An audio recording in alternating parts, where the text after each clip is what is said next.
the people who irritate us the most are our greatest gift. Because what they are continually giving us is an opportunity to actually notice what's really going on. What's actually really happening inside. What is really active as my life. And when we are able to become present and awake and aware to what is actually happening in our life, then we're able to move from reaction to responsiveness. So that does what I want to be really clear, because there are some people who we don't necessarily want to actually interact with on a day-to-day basis because they are perhaps struggling to stay aligned with their own understanding of truth and love and light.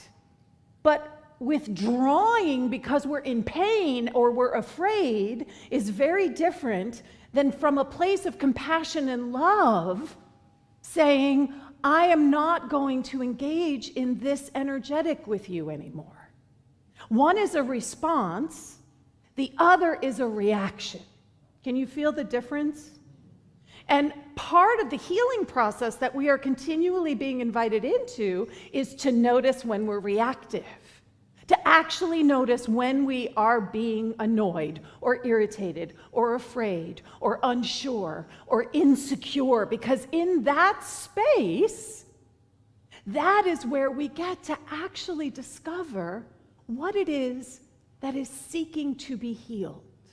Because I believe, and Unity believes, that the divinity that you are is always seeking for a greater expression of itself.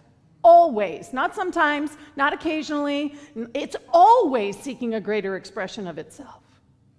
So everything is your divinity seeking a greater expression of itself. Even that, especially that person irritating and annoying you so much.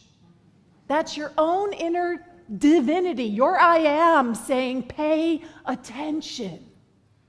This is asking to be healed.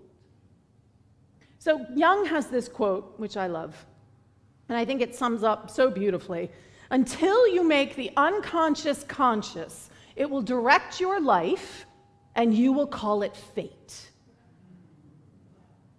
Until you make the unconscious conscious, it will direct your life, and you will call it fate. How often have we done that? Oh, I've always been that way. Oh, it's always, I always. That is you allowing something that is unconscious and allowing that to be your fate. But we know and believe in Unity's teaching that we have the power to bring forth those things that seem to be hidden and bring them into the light, to heal them and transform them. And in that process, we are empowered in our own expression, the revelation of our Christ nature. Our fate is decided by what we choose. That is the truth of who we are.